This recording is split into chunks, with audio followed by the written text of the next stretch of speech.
आप मुझे बताइए, बिहार में क्या गठबंधनों के मायने रह गए? किसान मर रहे हैं सुखाड़ से, युवा सड़क पर आते हैं क्योंकि आप मुख्यमंत्री नीतीश कुमार जी बोलते हैं 10 लाख क्या 20 लाख रोजगार ले जाओ, और उन युवाओं पर किस तरीके से लाठी तत्काल प्रभाव से जिसको बर्खास्त होना चाहिए था, मैं एडीएम का जिक्र कर रहा हूं, तत्काल प्रभाव से ना सिर्फ उनको बर्खास्त होना चाहिए था बल्कि देशद्रोह का मुकदमा तिरंगे के ऊपर कि मैं किसी गठबंधन में नहीं हूं और मुझे कोई शौक या कोई जल्दबाजी नहीं है किसी भी गठबंधन में जाने की। मैं हूं वसीम। देखिए, चिराग पासवान बिहार फर्स्ट, बिहारी फर्स्ट को लेकर पूरे बिहार का भ्रमण कर रहे हैं और आप देख सकते हैं काफी संख्या में यहां पर लोग पहुंचे हैं और लगातार चिराग पासवान का भव्य स्वागत हो रहा है। चिराग पासवान जी, बिहार फर्स्ट, बिहारी फर्स्ट को लेकर आप लगातार पूरे बिहार का भ्रमण कर रहे हैं, मगर जिस तरीके से बिहार की राजनीति लगातार करवट ले रही है, कैसे देख रहे हैं आप युवा हैं? भाई, राजनीति आज की तारीख में बिहार में सिर्फ अपनी कुर्सी को बचाने को लेकर सीमित रह गई है। मुझसे अक्सर ये सवाल पूछा जाता है कि मैं किस गठबंधन में जाऊंगा। आप मुझे बताइए, बिहार में क्या गठबंधनों के मायने रह गए? आप चुनाव एक गठबंधन के साथ लड़ते हैं, सरकार आप दूसरे गठबंधन के साथ चलाते हैं, तो ऐसे में भैया गठबंधनों के कोई मायने ही नहीं बचे। 15 का जनादेश महागठबंधन के लिए था, सरकार चली एनडीए के साथ। 20 का जनादेश एनडीए के लिए था, सरकार अब ये चला रहे हैं महागठबंधन के साथ। तो जिस तरीके से बिहार की राजनीति से मुख्यमंत्री नीतीश कुमार जी की कुर्सी को बचाए रखने तक की सीमित हो गई है। आज बताइए, बिहार जूझ रहा है सुखाड़ से, किसान मर रहे हैं सुखाड़ से, युवा सड़क पर आते हैं क्योंकि आप मुख्यमंत्री नीतीश कुमार जी बोलते हैं 10 लाख क्या 20 लाख रोजगार ले जाओ, और उन युवाओं पर किस तरीके से लाठी चलाई जाती है, किस बर्बरता से पीटा जाता है। भारत का तिरंगा उस युवा के हाथ में, मैं अनिसुर रहमान की बात कर रहा हूँ, वो युवा लड़का जो अपने अधिकार के लिए वहाँ पर आया था, हाथ में तिरंगा लेकर वहाँ मौजूद था। भाई, वो तिरंगा ये एक ऐसा तिरंगा है जो यूक्रेन में छात्र दिखाकर बॉर्डर पार कर रहे थे। दूसरे देशों के लोग यूक्रेन में तिरंगे को दिखा के बॉर्डर पार कर रहे थे, और यहीं अपने प्रदेश में भाई इतनी नफरत क्यों है मुख्यमंत्री नीतीश कुमार जी को तिरंगे से? क्यों इस बात की इतनी नफरत? क्यों तिरंगा देखकर उनका अधिकारी अपने आप को रोक नहीं पाया और ये उस अधिकारी का संरक्षण करते नहीं थकते? तत्काल प्रभाव से जिसको बर्खास्त होना चाहिए था, मैं एडीएम का जिक्र कर रहा हूं, तत्काल प्रभाव से ना सिर्फ उनको बर्खास्त होना चाहिए था बल्कि देशद्रोह का मुकदमा तिरंगे के ऊपर लाठियां, और जिस तरीके से अनिसुर को मारा गया है भाई, उसकी तो जान लेने का प्रयास कर रहे थे। क्यों नहीं अटेम्प्ट टू मर्डर का केस एडीएम पे होना चाहिए? और इन तमाम बातों पर मुख्यमंत्री खामोश रहते हैं। वो अपनी बार बार इस्तीफा देते हैं, बार बार मुख्यमंत्री बनते हैं, बार बार शपथ लेते हैं, मंत्रिमंडल का गठन करते हैं, पर बिहारियों की चिंता वो कब करेंगे? आज हम लोग यहाँ पर आए दिन बिहार में सड़क हादसे हो रहे हैं, जैसा मैंने आपसे पहले भी जिक्र किया। उन सड़क हादसों में लोग मरते जा रहे हैं। क्या कर रहे हैं आप उन ब्लैक स्पॉट्स को चिन्हित करने के लिए? रोज हत्याएं हो रही हैं, चौकीदार मारे जा रहे हैं, छोटे छोटे बच्चियों की रेप कर कर उनकी हत्या की जा रही है। व्यापारी वर्ग के लोग अपने आप को असुरक्षित महसूस करते हैं, युवा रोजगार मांगने जाते हैं तो आप लाठी चलाते हैं।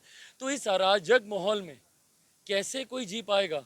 और मुख्यमंत्री तमाम इन बातों पर एक लफ्ज जुबान तक खोलना वो जरूरी नहीं समझ। नीतीश कुमार ने ये रोजगार को लेकर घोषणा कर दी है। डिप्टी सीएम तेजस्वी यादव ने कहा थोड़ा वक्त दीजिए, जो वादा किया है निभा कर रहेंगे, और आप रोजगार को लेकर सवाल उठा रहे हैं। भाई, वक्त दीजिए, वक्त देने को हम तैयार हैं, बट अधिकार तो है ना लोगों का अपने आक्रोश को प्रकट करने का। अगर शांतिपूर्वक तरीके से अगर कोई धरना कर रहा है, ऐसे में प्रशासन के लोग जबरन इस तरीके से बाल पकड़कर घसीटना युवाओं को, देखिए इतना तो मैं आपको साफ कहता हूं कि भैया मुख्यमंत्री नीतीश कुमार जी को नफरत है युवाओं से, नफरत है। युवा विरोधी हैं मुख्यमंत्री नीतीश कुमार जी, ये हकीकत है। वो चाहते नहीं कि बिहार का युवा बिहार में रहकर पढ़ाई करे, नौकरी करे, क्योंकि अगर वो पढ़ लिख गया यहाँ पर तो अपने हक अधिकार की लड़ाई लड़ेगा। चिराग पासवान से क्यों इतनी नफरत भैया? क्योंकि चिराग पासवान बिहारियों के हक अधिकारों की बात करता है, इसलिए चिराग पासवान को ख़त्म कर दो। और बहुत दिन पहले की बात नहीं है, जो उनके उप मुख्यमंत्री हैं उनके ऊपर भ्रष्टाचार के आरोप लगाकर, अरे ये लोग तो कुछ भी बोलता है, जानता है, कुछ पढ़ता है, ट्विटर पे ट्यू ट्यू करता रहता है, यही सब ना बोलते थे भाई हमारे और तेजस्वी के लिए। क्यों? क्योंकि हम लोग युवा थे, बिहार के हम लोग हक की हम लोग लड़ाई लड़ रहे थे। वो उनके साथ चले गए, शायद उनके लिए अभी नहीं बोलेंगे, पर मुख्यमंत्री नीतीश कुमार जी युवा विरोधी हैं, नफरत है उनको युवाओं से बिहार के, और इसीलिए पलायन साल दर साल बिहार से बढ़ता जा रहा है, वो शिक्षा के लिए हो, रोजगार के लिए हो, ये ऐसी व्यवस्था यहाँ पर देंगे ही नहीं जिससे बिहारी युवा बिहार में रहकर पढ़ लिख जाए, आगे बढ़े और कल को इनसे अपना अधिकार मांगे। आप बहुत मुखर तरीके से अपने बातों को रखते हैं। ये बताइए चिराग पासवान जी कि जिस तरीके से सीबीआई की रेड हो रही है और जो सवाल उठ रहे हैं, आप कैसे देख रहे हैं बिहार में सत्ता परिवर्तन के बाद? भाई रेड की जहाँ तक बात है, मुझे नहीं पता कि किस जानकारी के अधिकार पर, किस जानकारी की वजह से इस तरीके की रेड की गई। पर जिन नेताओं पे रेड की गई उनके लिए इतना बवाल मच रहा है, उनके लिए पूरी सरकार उतर गई है, पूरी सरकार उस पे बयान दे रही है, चर्चा कर रही है। भाई ये उन नेताओं के घर रेड पड़ी है जो कि सक्षम हैं, सामर्थ्य हैं खुद अपनी समस्या को हल करने के लिए। समस्या उससे बड़ी है बिहार की, रोजगार, शिक्षा, महंगाई, स्वास्थ्य सेवाएं, ये समस्या बड़ी है। इसके ऊपर आप किसी मंत्री, किसी सांसद, किसी विधायक के पास जाइएगा तो फुर्सत नहीं है उनके पास बोलने की। पर ये 4 नेताओं के यहाँ रेड पड़ गई तो सब लाइन लगाकर उनके संरक्षण में, उनके समर्थन में, ये हो रहा है, वो हो रहा है, सब बातें हो रही हैं। कल विधानसभा में मुख्यमंत्री नीतीश कुमार जी कल या परसों विश्वास मत हासिल कर रहे थे। भाई जो मुख्यमंत्री जनता का विश्वास खो चुका हो, जो जनता के दरबार में अपना विश्वास मत खो चुका हो, वो चंद नेताओं का 150 पौने 200 विधायकों का विश्वास मत हासिल करके भैया कौन सी बड़ी उपलब्धि आप हासिल कर लेंगे। हकीकत तो है कि जनता का विश्वास मत आप खो चुके हैं।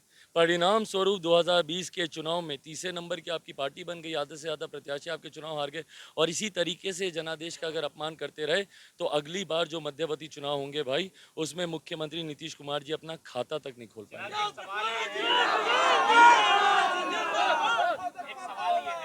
कि आपने कुछ शर्तें रखी हैं भारतीय जनता को, अरे दूसरे चिराग को लेकर के अरे प्रभु, कि नीतीश कुमार कभी भी भविष्य में नहीं मैंने कोई शर्त नहीं रखी है। आपके पास खून मैंने कोई शर्त नहीं रखी और मैंने बार बार इस बात को मैंने कहा है कि मैं किसी गठबंधन में नहीं हूँ और मुझे कोई शौक या कोई जल्दबाजी नहीं है किसी भी गठबंधन में जाने की। भारतीय जनता पार्टी के साथ मुझे किसी गठबंधन में जाने की कोई जल्दबाजी, कोई शौक नहीं है। मुझे महागठबंधन में जाने का कोई शौक नहीं है। आज की तारीख में लोक जनशक्ति पार्टी रामविलास अपने जनाधार, अपने संगठन को मजबूत करने का काम कर रही है। यही काम मैं पहले भी कर रहा था, पहले भी जनता के बीच रहकर उनके सुख दुख में उनके साथ खड़ा था। यही काम मैं आज भी कर रहा हूँ। जो लोग बोल रहे हैं कि चिराग पासवान ने ये शर्त रखी, वो शर्त रखी, वो उससे भ्रम फैलाने का काम कर रहे हैं। आपने सुना चिराग पासवान को, लगातार नारे गूंज रहे हैं।